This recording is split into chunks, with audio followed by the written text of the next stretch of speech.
Auto rickshaw নিষিদ্ধ করার পর থেকেই আজকে 2 দিন যাবৎ আমাদের ড্যামটা স্টপ করারে অটোওয়ালারা আন্দোলন করে যাইতেছে।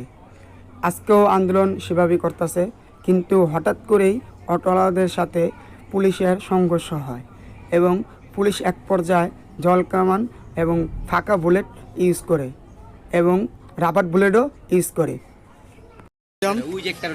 চলতেছে অটোওয়ালা একটা ধরছে, অটোওয়ালা কিছুক্ষণ আগেও পরিস্থিতি খুব খারাপ ছিল, এখন পরিস্থিতি খুবই স্বাভাবিক, কারণ পুলিশ এখনও আছে। আর পুলিশ টহলতে আছে যাতে কোনো গ্যাঞ্জাম সৃষ্টি না হয়, এই জন্য পুলিশ এখনও আছে। আর এটা হলো ড্যামটা স্টপ করার কেনার পার রঙ্গমালা কলেজের সামনে। এই যে রাস্তা পুরো ফাঁকা দেখতে পাচ্ছেন, শুধু পাবলিক ছাড়া আর কোনো অটোওয়ালা নেই, সবাই টাকা দেখতেছে। খুব গ্যাঞ্জাম হয়েছিল, যাক এখন বর্তমান স্বাভাবিক। আন্দোলনের মেসেজ গা